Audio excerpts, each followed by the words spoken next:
Developing now, the state of Ohio is grieving after a chain reaction crash on I-70 near Etna leaves 6 people dead. The bus was carrying 57 people, most of them band students from Tuscarawas Valley local schools.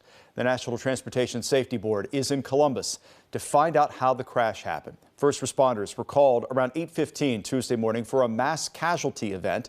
The Ohio State Highway Patrol says 18 people, including students, were transported to area hospitals. The superintendent raised that number to 20 students getting treatment. 2 are still hospitalized. 6 people died at the scene, including 3 students, a teacher, and 2 chaperones. The Ohio State Highway Patrol identified the students killed on the bus: 18-year-old John Mosley, 18-year-old Jeffrey Worrell, 15-year-old Caitlin Owens. 3 other victims were in a passenger vehicle. Their names are Dave Knapp, Christy Ganner, and Hannon Wigfield. All of them lived in the areas surrounding the Tusky Valley School District. Last night, the high school football stadium sat in total silence as the Tusky community remembers those killed. What began as one of the most exciting days for Tusky Valley High School as their band was to perform for the Ohio School Boards Association Conference here in Columbus. It turned into one of the darkest days the community has ever seen. As part of the ceremony, 6 candles were lit to remember the lives lost. As we were driving back from Columbus, I kept thinking and reflecting how we've got parents that are not tucking their children in tonight. The school reached out to the Alcohol, Drug Addiction, and Mental Health Services Board to provide support for the students, families, faculty, and staff in the days and weeks to come. We do expect to get another update from the NTSB around 4 o'clock this afternoon. The agency says an investigation like this one will typically take several months. We first heard from the agency around 8:30 last night when they arrived in Columbus. They say this investigation will consist of 9 investigators, 2 NTSB personnel on the Transportation Disaster Assistance Team who will work with families and survivors. The actual cause of this crash has not yet been determined, but we did learn some preliminary information, including how each vehicle was involved. The NTSB says the charter bus carrying the Tusky Valley students and staff was in front of a vehicle carrying a teacher and 2 chaperones. The semi was following behind that car. 2 other vehicles in front of the bus were also hit. The NTSB says an earlier accident on I-70 West could be a factor.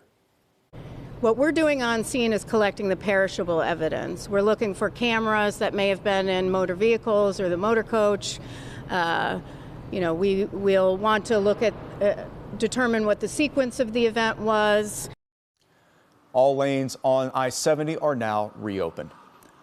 I-70 in Licking County has had other deadly incidents before. In the past 5 years, there have been 1,800 crashes along I-70 in Licking County. 8 of those crashes were deadly, 34 resulting in serious injury. Of the fatal crashes, 3 involved commercial vehicles. Of the serious injury crashes, 16 involved a commercial vehicle. Governor Mike DeWine was at the scene yesterday. He joined law enforcement at a news conference to address the overall impact of the tragedy, calling it a family's worst nightmare.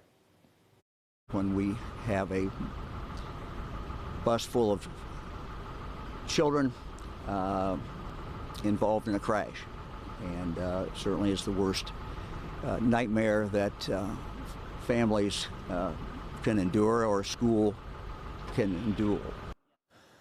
The governor did create a school bus safety task force just this year that will come up with recommendations by the end of this year. The next meeting is set for tomorrow. A spokesperson for the governor says the working group does have the ability to look at safety measures for chartered buses. Leaders at the Ohio State House are responding to the tragedy. Representative Brett Hillier is from the district where those students were traveling from, and he says words cannot express the empathy and loss of life from the accident. The fact that they were coming down just goes to show what pride we have in our community, and that's why this makes this all the more devastating. Hilliard says he has been reaching out to the governor's office to see how they can come together to help his community during this time. We're, of course, going to continue to follow the story on air and online at NBC4i.com. To stay connected to the latest updates, you can download the NBC4 News app or scan the QR code there on your screen.